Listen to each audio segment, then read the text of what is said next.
Tales by Gemini Bay presents A Canary for One by Ernest Hemingway.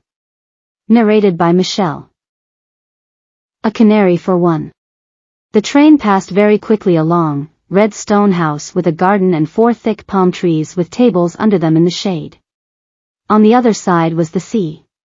Then there was a cutting through red stone and clay, and the sea was only occasionally and far below against rocks. I bought him in Palermo, the American lady said.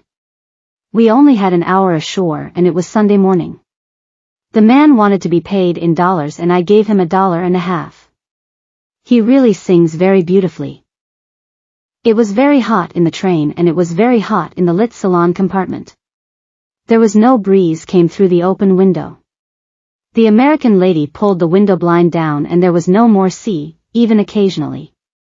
On the other side there was glass, then the corridor, then an open window, and outside the window were dusty trees and an oiled road and flat fields of grapes, with grey stone hills behind them.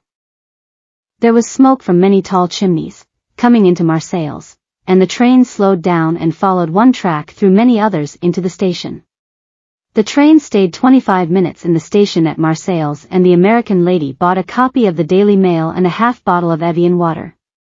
She walked a little way along the station platform, but she stayed near the steps of the car because at Cannes, where it stopped for 12 minutes, the train had left with no signal of departure and she had only gotten on just in time. The American lady was a little deaf and she was afraid that perhaps signals of departure were given and that she did not hear them.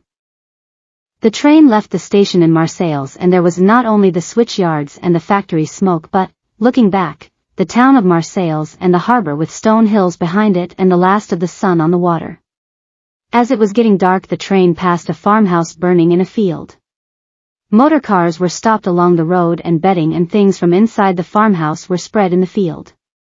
Many people were watching the house burn. After it was dark the train was in Avignon. People got on and off. At the newsstand Frenchmen, returning to Paris, bought that day's French papers. On the station platform were Negro soldiers. They wore brown uniforms and were tall and their faces shone, close under the electric light. Their faces were very black and they were too tall to stare. The train left Avignon station with the Negroes standing there. A short white sergeant was with them.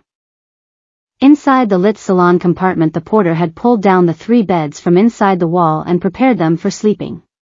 In the night the American lady lay without sleeping because the train was a rapide and went very fast and she was afraid of the speed in the night.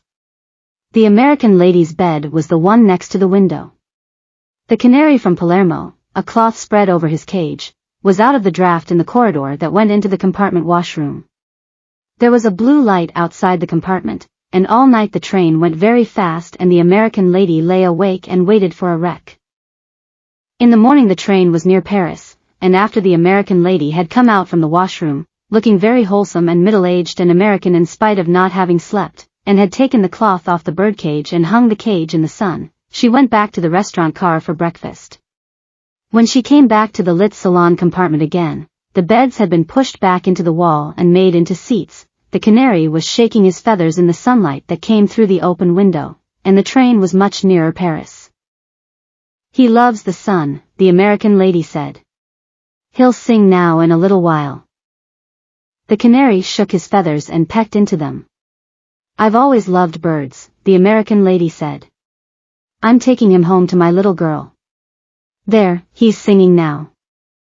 The canary chirped and the feathers on his throat stood out, then he dropped his bill and pecked into his feathers again. The train crossed a river and passed through a very carefully tended forest. The train passed through many outside of Paris towns. There were tramcars in the towns and big advertisements for the Belle Jardiniere and Dubonnet and Pernod on the walls toward the train. All that the train passed through looked as though it were before breakfast. For several minutes I had not listened to the American lady, who was talking to my wife. Is your husband American too? Asked the lady. Yes, said my wife. We're both Americans.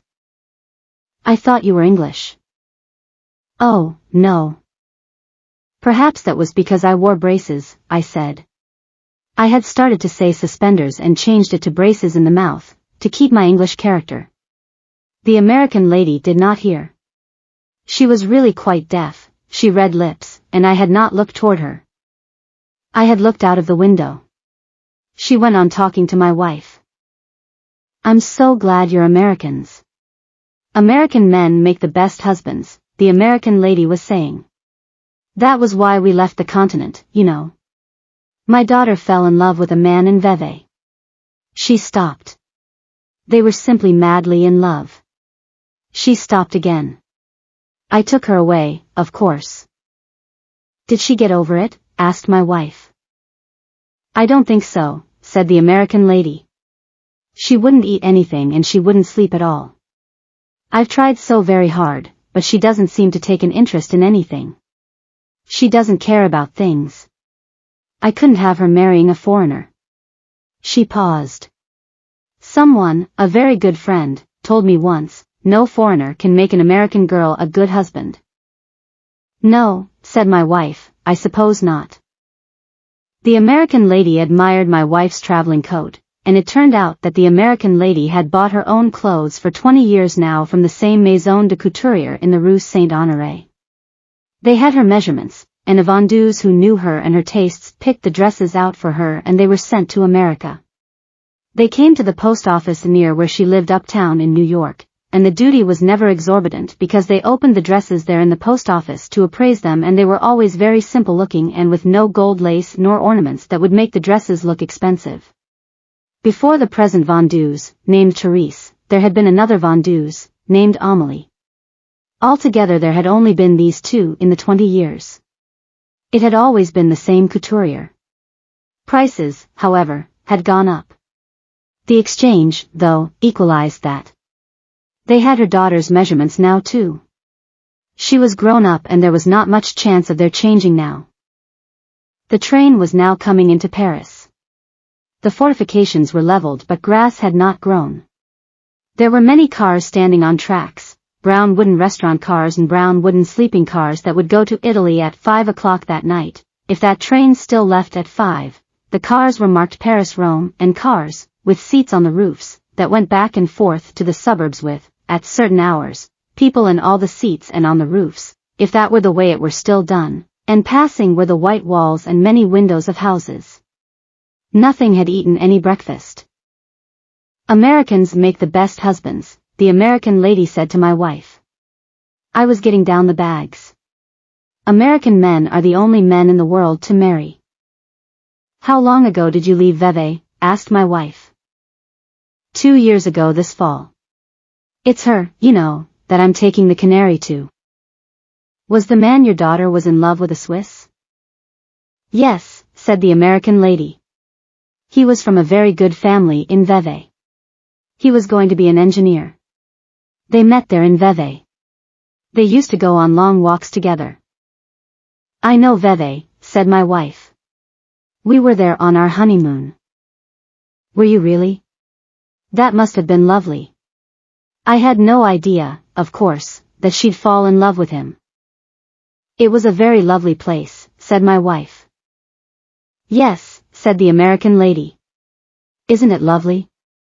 Where did you stop there? We stayed at the Trois Courants, said my wife. It's such a fine old hotel, said the American lady. Yes, said my wife. We had a very fine room and in the fall the country was lovely. Were you there in the fall? Yes, said my wife. We were passing 3 cars that had been in a wreck. They were splintered open and the roofs sagged in. Look, I said. There's been a wreck. The American lady looked and saw the last car. I was afraid of just that all night, she said. I have terrific presentiments about things sometimes. I'll never travel on a repeat again at night. There must be other comfortable trains that don't go so fast. Then the train was in the dark of the Gare de Lyons, and then stopped and porters came up to the windows. I handed bags through the windows, and we were out on the dim longness of the platform, and the American lady put herself in charge of one of 3 men from Cook's who said, "Just a moment, madam, and I'll look for your name." The porter brought a truck and piled on the baggage, and my wife said goodbye and I said goodbye to the American lady, whose name had been found by the man from Cook's on a typewritten page in a sheaf of typewritten pages which he replaced in his pocket. We followed the porter with the truck down the long cement platform beside the train. At the end was a gate and a man took the tickets. We were returning to Paris to set up separate residences.